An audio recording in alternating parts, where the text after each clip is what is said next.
You can't help but bounce your head, right, Yeah. Gerren? The nice Good Monday morning.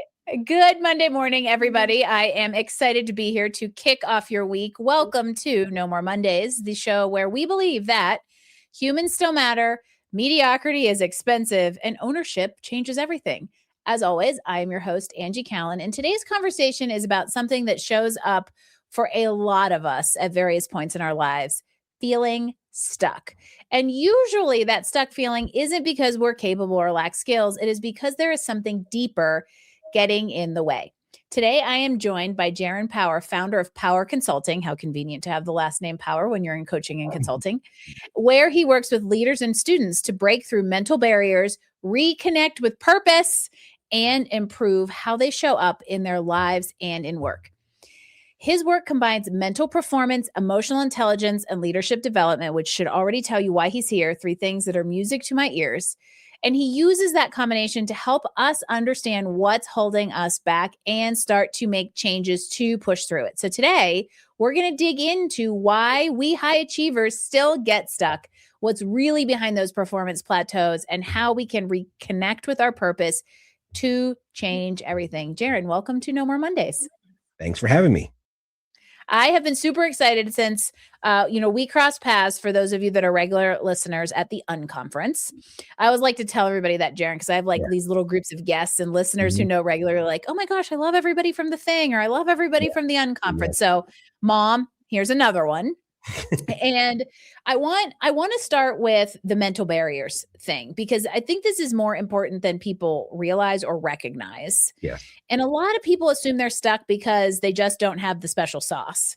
But reality is that isn't often the problem. So when you talk about mental barriers, what are you actually seeing in people when it comes to them being stuck? Most, if not all the time, what ends up happening is people have preconceived notions in their mind already. And it could be from a childhood, middle-life crisis, what they think they're going to be, whatever the case is. It's always I always say most people create hypothetical scenarios and live in that reality.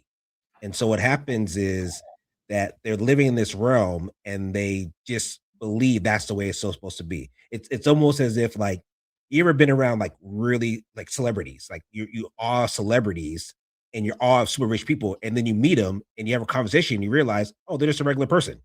Yep. Like everybody else. And so sometimes when you help people get past those barriers, then they unlock the potential that's really in them. So that's kind of where I help people focus towards. Oh, so in a way, we could think about this mental barrier being, at least in part, that belief system that we build and or we're handed throughout life. And a lot of times we don't ever stop and evaluate whether or not that belief system serves us. And if it doesn't serve us, it can become a mental barrier or like a self-imposed limitation in a way. It very much is. And I would say it serves you at the level you're at. Ooh, tell us more about that. And so what happens is we decide what level we want to stay on. And we will create scenarios to stay on that level. So in essence, you've probably heard it before, where people will say, oh, that's too hard. Is it? Or is it the thing you're not willing to put the work in? Because anything you want to put the work in, hard is secondary. It becomes irrelevant. And people don't realize hard is part of the process, because we all need hard in our life to grow. And comfort doesn't happen. Growth doesn't happen in the comfort zone. It is cliche, and it's cliche for a reason. Exactly. And it's almost as if, like, if you ever play video games, let me use a good example. If you ever play video games, as much fun as easy mode is, if it was always on easy mode, we would get bored and never play the game. So we would need to be challenged in some way, shape, or form. So sometimes super hard is not something we're not ready for, but we go mid-level. And then when we get comfortable with mid-level, then we push it up, because we're like, you know what? I might lose, but I'm being challenged in so many different ways. And it's the challenge that gets us better over time, because now we're creating new mental stimulus in our mind to push past that boundary. And so that's usually what happens. And so it's not like this idea of like feast or famine, right? We don't have to go from crawl to sprint or running a marathon. There are different stages of, stand up and hold yourself up and then walk. And you can work yourself towards different levels of like pushing comfort. But I'm curious, when we think about high performers specifically, Mhm. why do we fall into this pattern so often? Because it's no different than the people that are in the mediocre level. Because once you get to where you see yourself being, you're good. You're like, I've arrived. But really, the arrival is the starting point. And so if we always stay at the starting, if we're always thinking of that's just the next level we got to get to, then we will say, okay, there's another level after we master the level we're on, there's another level we need to go to. And people don't think about it. So when we think of our dream and all that stuff, like I remember when I was this, I'm gonna say my age back in when I was 16, is like some years ago, 34 years ago. I remember saying, I want to make 40,000 a year. And then when I turned 21, I made 40,000 a year. And I'm like, wait, it's not much I thought it was. And then I thought, how high can I go? And so I looked for patterns and ways. How can I make more money? How can I make more money? And so I got into a career that allowed me to exponentially grow. And I used the vision of, okay, now I want to make $100,000. And then I got to $100,000 and I was like, oh, that's awesome. But then the work I was doing wasn't satisfying me. Mm. So I was like, okay, I reached my goal of $100,000. I'm making over $100,000, but what I'm doing is not satisfying. So now I'm bored at work and I'm just going through the motions. And now I'm looking at, okay, I reached my goal, but this is not it. So then it's like, what do I need to do? I need to go out and do something else. I need to start a business. And I always say the best way to get over that hypothetical hurdle is create a new vision. And vision simplifies everything. Vision tells you what you should do and what you shouldn't do. It tells you where to go and where not to go. And the more you focus on your vision, the more things you put to the side and you create less distractions and you create more focus and clarity. And so Mm. oftentimes when I talk to people, their roadblock is just the self-imposed hypothetical vision they put in themselves. And high Yeah. achievers do the same thing. We got to our point. Okay, then we don't think about what's next. We just go, now we're just doing it for years. And we're like, wow, 5 years went by and we're doing the same thing. Is there more? And then you start looking, well, Mm. it's more. So now, and oftentimes more than not, if we're in the right rooms, we'll tend to see someone doing something that Yeah. resonates with us, and you'll say, I want to do that. Now you created a whole new stimulant to not say, like, I can't do that. How can I do that? And when you start asking yourself, how can I do that? Now your brain goes into a new mode to try to figure out ways to get there. And you have to be okay with the hard, because the hard is where the struggle comes in and the frustration and the irritation and all these things. That's all part of the process to get to that stage you want to, because when you get there, you become the person you're supposed to be when you get there. So Gerren just mic dropped this entire episode in like 3.5 minutes. So you might want to rewind and listen to that again. But to get your money's worth, we're going to keep talking because there's a couple things in there I want to highlight and tease out. Okay. Just yesterday, I was talking to a group of people about the concept of easy choices, hard life, easy choices. And to Mhm. me, that is why I start the podcast with my creed, which is humans still matter. Mediocrity is expensive. Yes.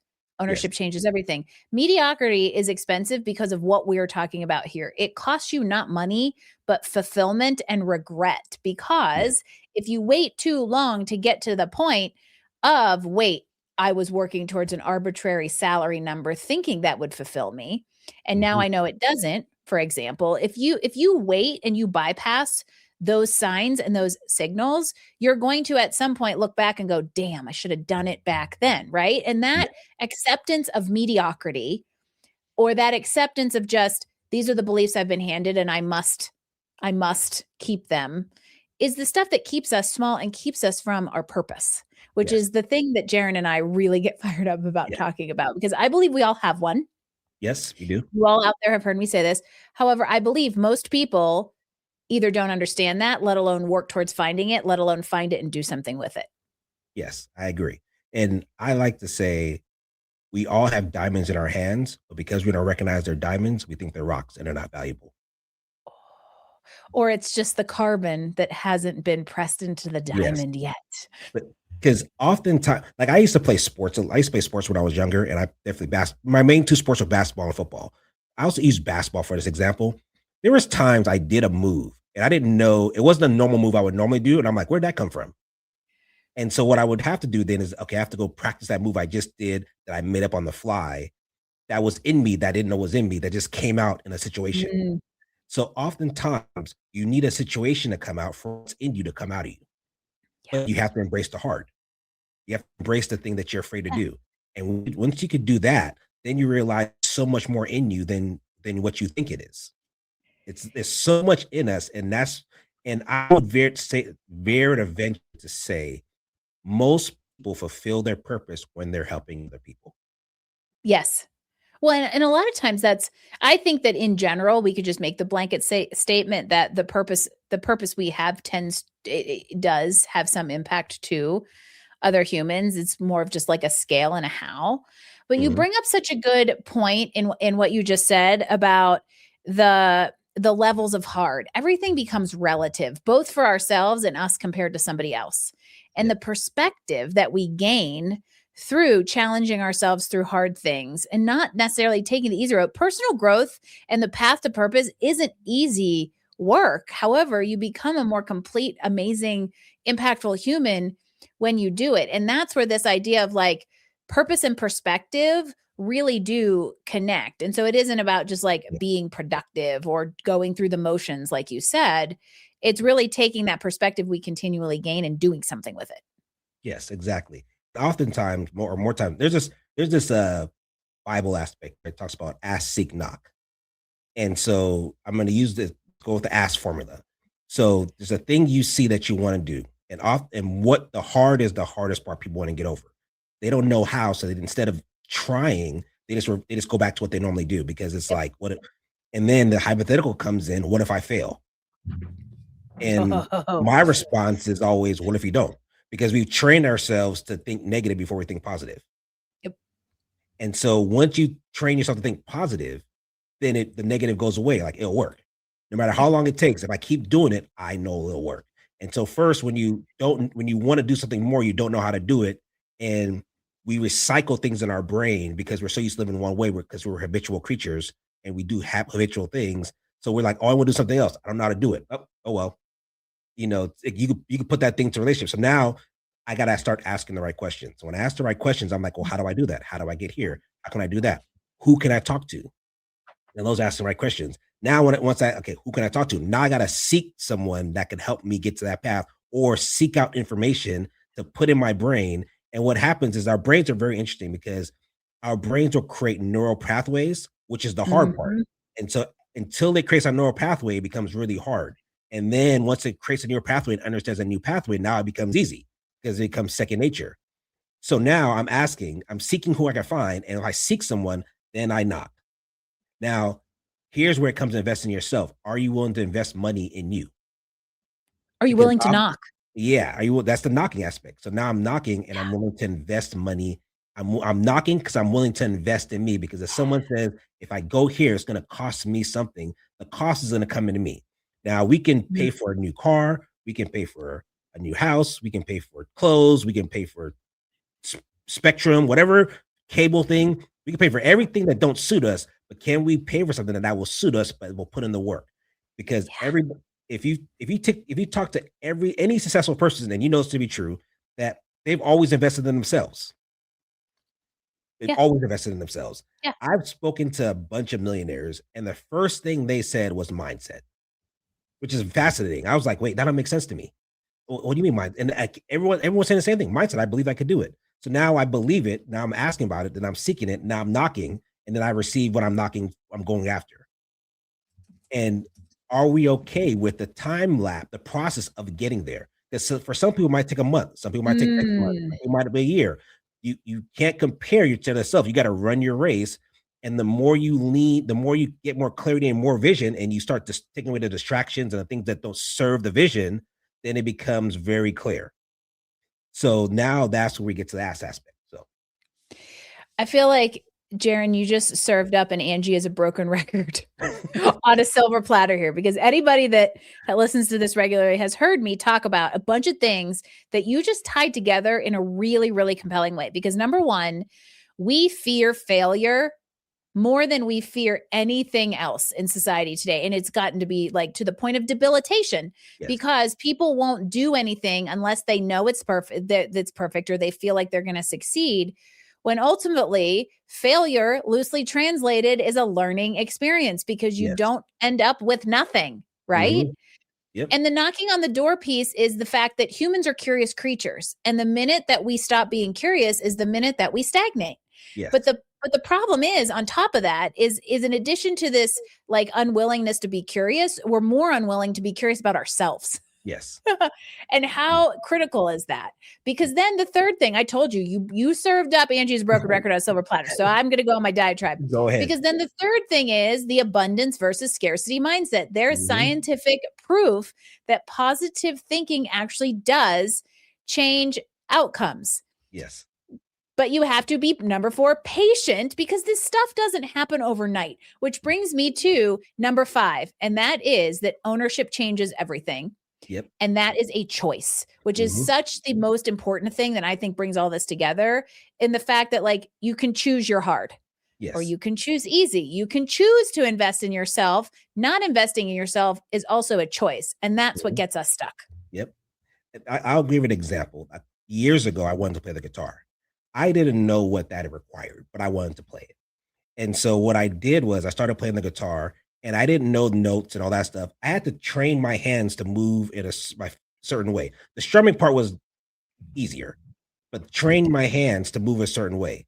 Then I realized, as I was training my hands, pushing down on these strings against the wood would hurt. I didn't know that. Now I had an option. I could either stop playing or I can play through the pain. And build a callus. Build a callus. And so I had to play through the pain to build a callus to where I couldn't feel it. Now that was a gap of process that was painful and uncomfortable, but in order for me to play the guitar how I wanted to, I had to do it. Then I had to train my fingers into doing the different motions up and down and all this stuff. So I'm doing this, which looks weird when I have a guitar on me, but as for those of you listening in podcast land, we're getting the motions here. Yeah, and yes, it looks as awkward as you think it does without a guitar in his hand. Very awkward. And so, but now after they got callous, and after I taught my brain how to move my fingers, now I started playing music. Now here's the great thing. Once I started doing that, then I heard notes. So it was something that was always there, but I wasn't cognizant to, because I didn't create the frequency to hear the notes from other people. So now I just created a whole new avenue of listening and understanding something, all because I made one decision and went through the process of growing. It took me about a month and a half to really get callous. It took me about 2 months to really get good with playing a couple notes. It took me another 3 months to understand the rhythm of music. And so it took process and all that time. And when it all came together, I was playing the guitar, and now I can hear music, and now I can hear different sounds, and now I can hear all these different things. But I didn't know that before I made a decision to play. And it all layered on, and your perspective each time changed. And so let's bring this back for everybody, because I love the storytelling aspect about it. And so let's bring it back to everybody out there. What do you see changes, or what have you experienced changes when you reconnect with why you're doing what you're doing? Usually, well, when you reconnect people to inward, what's in you, just bring it out. And so when you do that, what ends up happening is you changing people's focus. So if you have we talked about scarcity and abundance before. If you have a scarcity mindset and you're always thinking scarcity, you always think there's not enough. And if I point you to something like, hey, there's abundance over there, now the person has to see it. And my job in pointing is to describe the abundance. I can't say abundance over there and walk away, because that's sometimes challenging. I got to break the layers of people to show them that there's more over there than you think there is, but just keep walking. And then I go deeper. I'll tell them the process it takes to get there, so then they know what to expect as they're walking along. Because oftentimes we don't know what to expect, and sometimes the people that are trailblazers don't know what to expect. So because of that, we're just going through the thorns and the thistles and all this stuff.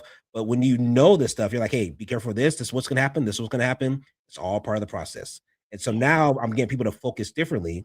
Like I remember I was talking to someone recently at a wedding, and she talking about relationship stuff. And she said something like, she was a soccer player, and she said something like, it was hard. And I said, but you always do hard. You just have it focused on you just have it focused in different areas. Is the area that you didn't want to make hard is the part that you're making hard. But if hard is your normal aspect and all different things, then apply the same thing there. And she's just like, huh. Ah, which now shifted the whole focus to be like, oh, if I could do these hards, then I can do that hard because it's all hard. yeah. But And it's funny. This is, you bring up a good point because I have probably my husband and I, my husband Jim and I are two very good examples of the same.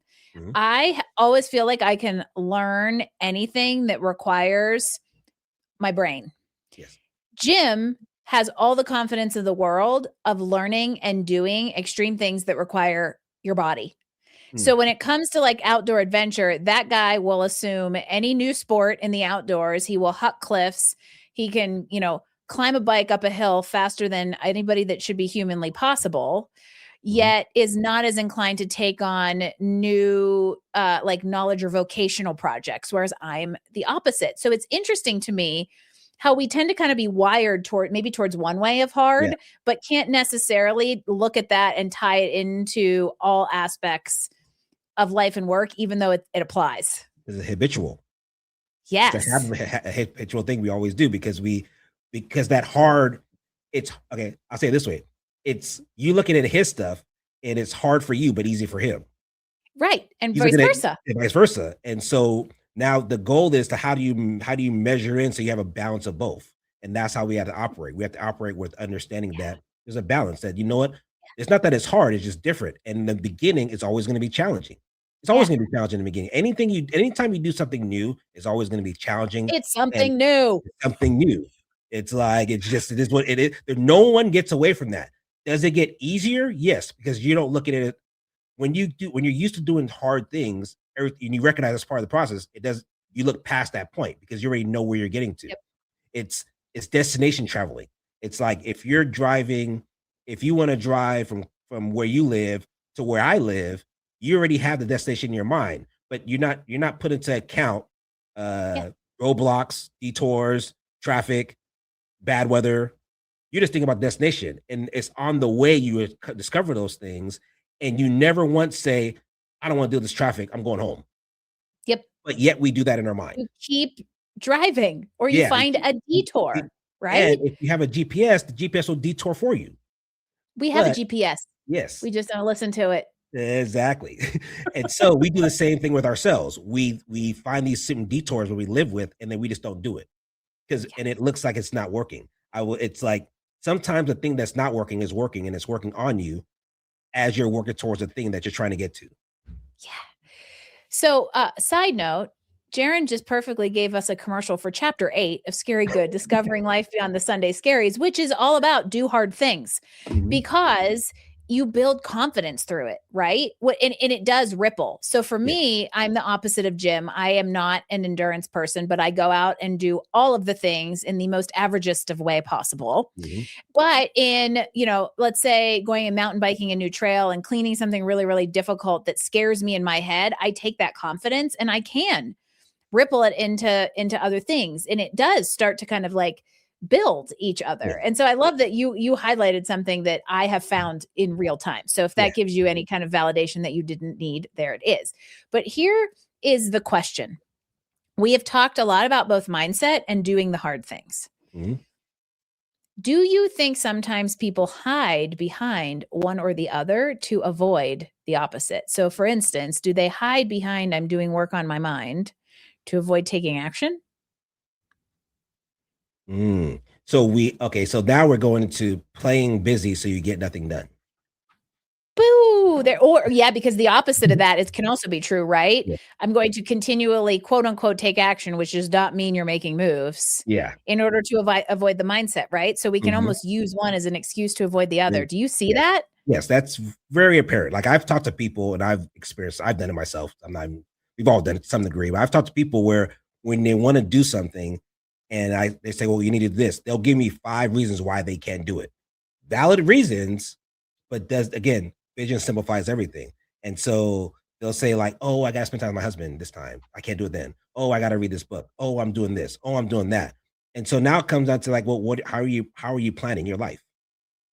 Are you using that Mm, as a reason not to do it, to say that you want to do it, but all these, and again, valid reasons I have not to do it so that I don't do the thing that I'm afraid to do. Because most of the time people are just Don't let afraid a of, reason slip into an excuse because they yeah, are different, yeah, but yeah, it's really easy to allow yeah. one to become the other. Yep, exactly. And they're valid reasons. And then they get come to excuses why you don't do the thing you're supposed to do, which sometimes habit cheaters do because they don't want it to not go to the next level.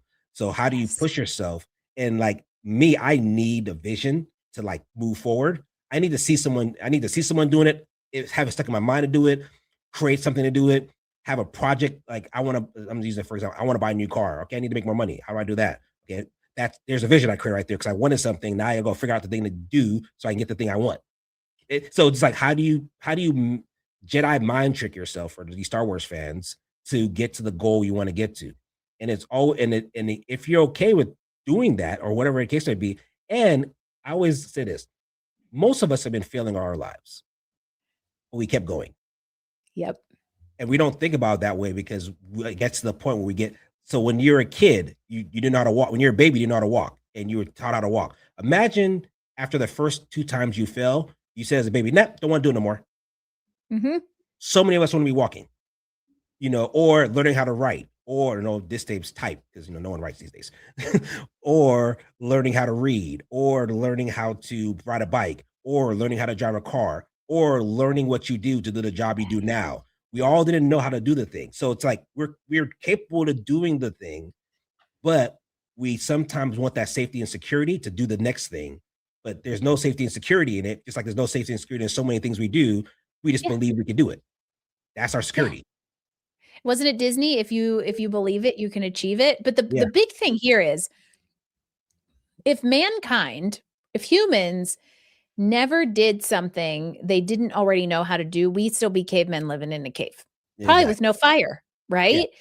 And so this is the whole point. And the thing about failing, that is such a soapbox I get on because Mhm. thank you, social media. It has just exacerbated it. But the thing about failing is you brought up a really good point. We don't tend to remember the failures. We remember the learning, the growth, and the stages and steps forward the failures brought us. And that's our memory bias that Yeah. allows us to do hard things like run a marathon and then go friggin' run a marathon again. I don't know why you Yeah. people would ever do that. But right, we have this Mhm. memory bias that allows us to remember failures and hard times differently so that we're willing to experience them again, knowing it will get us further. But you Yep. have to be willing to engage that process if Yep. you want to be a more complete, impactful, purposeful human. Yep. Exactly. And also, we live in confirmation bias. We all Yeah. have confirmation Oh, good bias. Lord. Do you want to just take that aside and have another 3-hour show that would go Yeah. on a political channel? Right. So the challenge confirmation bias is positive and negative. It can be positive and negative Yep. because if you're thinking positive, then you're gonna find things that to confirm what you're thinking. If you're thinking negative, then you're thinking all the things you can think negative, and you'll do the thing because and the mind doesn't know. The mind knows what you tell it. Yes. And sometimes we don't realize that we control the mind and the mind control us. And so Yes. oftentimes we allow the mind to control us, then we control the mind. Oh, I'm reading Think and Grow Rich right now for like the 12th Mhm. time, which Yeah, is, a feat in and of itself because it is a the huge yeah. dry assest Mhm. amazing book ever. But basically the auto suggestion, right? You do have the ability to train your subconscious mind Yes, if you allow it and don't let consciousness take over. yes. Because if we don't train our mind, it's our mind and body are symbiotic in a way where if you don't work out and just eat, you just gain weight. Yep. Just it is what it is. Like so you have to work out or eat healthy to like be in shape. Your mind's the same way. If you want it to be lazy, it will be lazy. It's Yeah. like Your tell brain's a me, muscle, people. yeah, tell me what you want to do and I'll do it. And Yeah. I've even done I did this recently. There were certain things I wanted to stop doing. And one day I was like, I'm not gonna do it no more. I just decided it. I was like, I decided, that's it. And anytime that notion, that thing, the thing that I thought I used to do came up, I was like, and I wanted to do it, I would stop myself saying, nope, I'm not doing it again. And then I'm not doing it no more. Yeah. It's that simple. I always say, it's nothing about easy, but it might be hard, but is it doable? It's And doable. 99% of the time, it's always doable. It's just, do you want to do it? Do you choose to do it? So let's Yeah. give everybody some advice out there. Because I love this conversation. I feel like you helped encapsulate everything that is No More Mondays into a lovely, succinct conversation that is a lot of like why we need to be doing it and some of the things that keep us stuck. So, what are some practical actions somebody out there can take to feel like they're taking ownership or feel like they're moving themselves forward or to feel like they can actually entertain a little bit of hard? What are some actions and things that we can do? So create a vision, take an assessment of where you are, and be honest. This is not like it's just you. You're talking. You almost talking to yourself. You're writing it down. It's like looking in the mirror and just paying attention instead of just looking in the mirror to wash your face and make sure nothing on it. You're looking in the mirror and you're paying attention and you're just taking observation. You're not judging. You're not talking down to yourself. You're just saying, what do I need to fix? And this is no different than any businesses. When they see something leaking, they're like, okay, what do we need to, you're just looking at it objectively. What do we need to fix to make it better and more streamlined? What do I need to do? Take an honest assessment of everything. And then once you write down where there's 2 things, 3 things, 10 things, 15 things, doesn't matter the number. You systematically attack them little by little. While the meantime, going after your vision little by little. So you're almost decreasing one and increasing another one.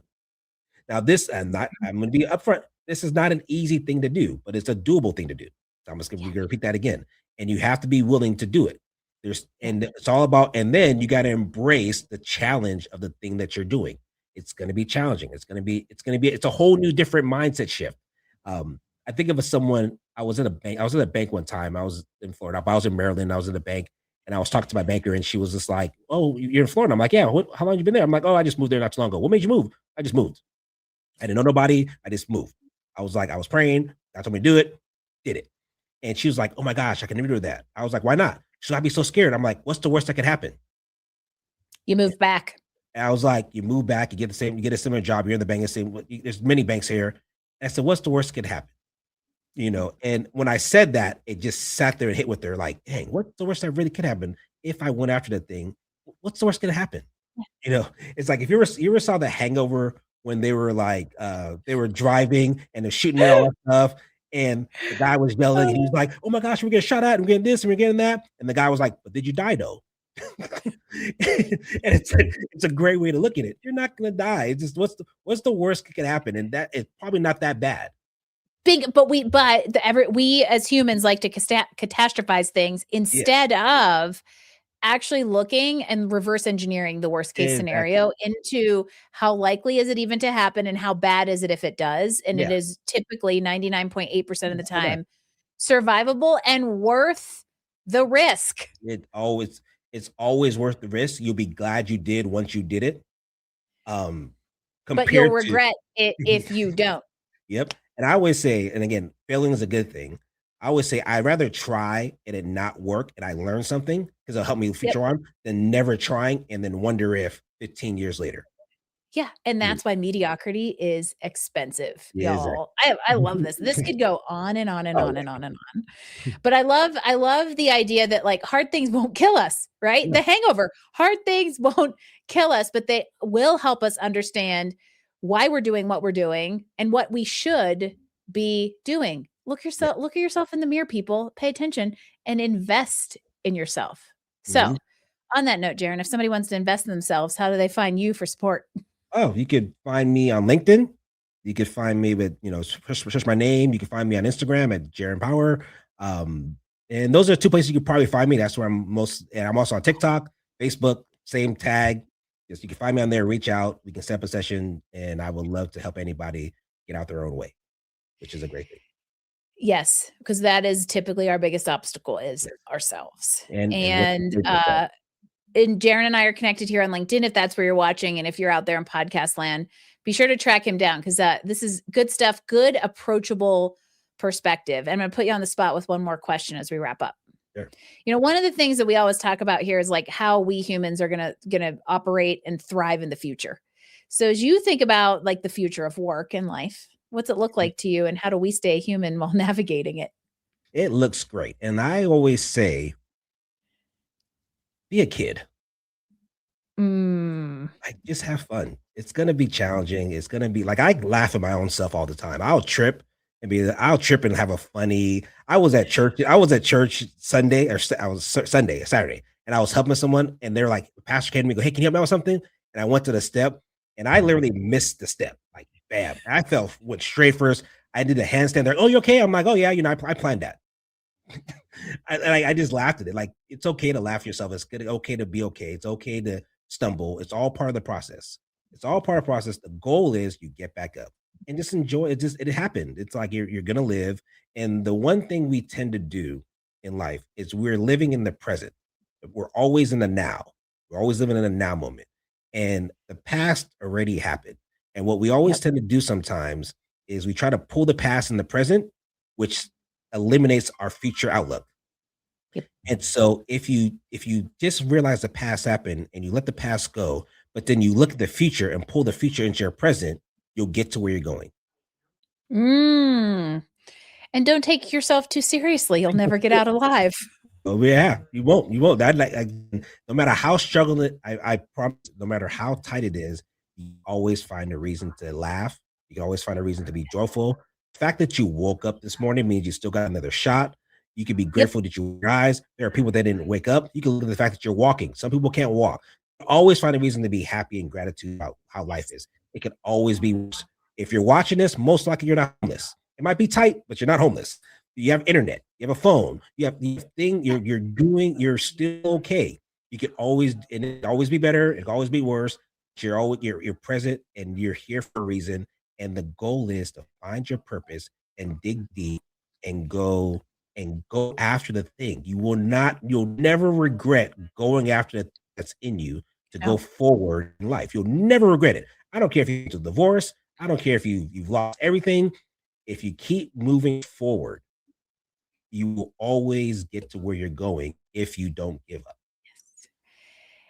And the best way to summarize that is if you follow that methodology and mindset, the future really will look great.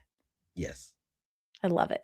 Gerren Power, thank you so much for joining us and having an amazing conversation about mental barriers, beliefs, purpose, and what it really takes to move forward when you feel stuck. It actually is not as hard as you may think. How's that for a full circle moment? Thank you so much for being here. Thank you. Thank you all out there for listening and spending your Monday morning with us. If this conversation resonated with you, and I don't know how it didn't, listen to it again, share it with somebody else who needs to hear it, leave us a rating. It's a huge help as we continue to bring you important conversations about how to stay human in this wacky, amazing, futurist great world. And if you are ready to make a more intentional approach in your life and work, don't forget, check out my book, Scary Good, Discovering Life Beyond the Sunday Scaries. It is on a bookshelf near you and at scarygoodread.com. And until next time, here's to fewer Sunday scaries and no more Mondays.